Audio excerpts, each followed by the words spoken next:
Hello, this is Miss Schneider.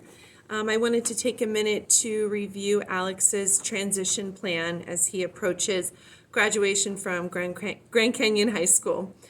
So first, this is the transition plan document. So we'll quickly go through each part and what it contains, and then we'll talk about some strategies that we can all use to help Alex be more successful as he moves forward in life.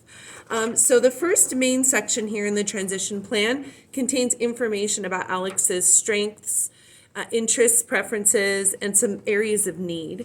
I won't read through all of this, but there's a lot of different information in here. For example, I'll highlight some of his strengths. Alex is detail-oriented, diligent, punctual, willing to stay late at work if needed.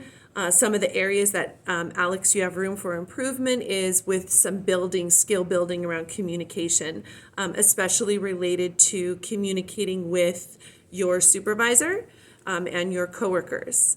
So we'll talk a little bit more about how to advance in that area.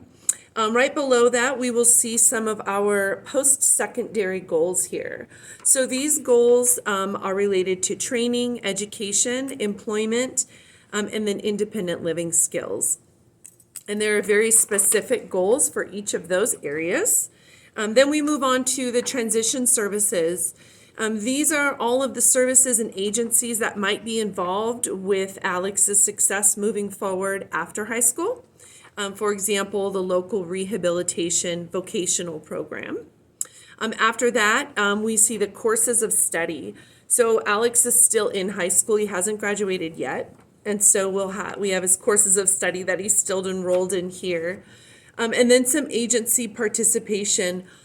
We actually don't have any agency participation at this particular IEP meeting. Alex's mom has started the intake process with that rehabilitation service. However, since that hasn't been completed, she didn't want them to be in attendance at this meeting. So that information's all listed there.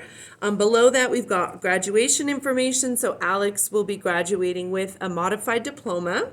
And then also this last little piece here, this is about his transfer of rights that will occur, Alex, on your 18th birthday, which is coming up on July 19th. Okay, so moving forward, after high school, I want to talk about a couple of the goals that we have set for Alex and how we can rally behind Alex, and Alex, some of the things you can do to be successful in these post-secondary goals. So goals for you include to be fully employed, gain full employment status where you currently are working at the Office Supply Center or with another employer of your choice. Also to pursue any interests that you might have with post-secondary education. There might be classes at a community college or the Learning Annex that would support your career development and maybe some hobbies as well and some skill development. So we encourage you to pursue those things. And some ways that, Alex, you personally can promote your own success is capitalize on your strengths. Your boss says that you are such a great team member and a very valuable part of the workforce, that you are detail-oriented, that you are able to do accurate data entry. And so capitalize on those strengths, expand them, see how you can improve even more. Number 2 is be willing to learn new tasks. One of your goals with employment is to learn at least one new task within the 6 months after graduation from high school. That requires a willingness on your part. And third, ask for help. We really want you to gain skills around self-advocacy and communicating and asking for help when you need it. There are also some collaborative strategies that can be used between myself, Alex's mom, and any other agencies that are involved. Number one thing is communicate. We all have a different piece of the puzzle. And so we have to communicate with each other to see what is working and where the progress is happening. The second thing would be to have regular check-ins. And what this means is that we don't want to wait until the due date.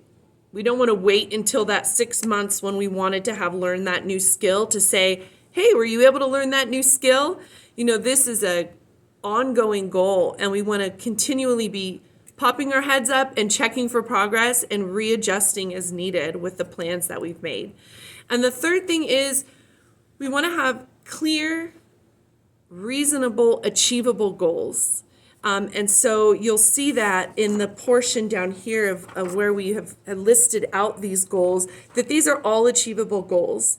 Within 3 months of graduation, Alex begins training in at least one new skill with his employer. Within 6 months of graduation, he meets with an admissions counselor to learn about possible post-secondary education options. Within 1 year of graduation, he's fully employed, meaning full-time employment. And then continues to develop his independent living skills where needed. So I hope this has been helpful, and please reach out with any questions. Thank you.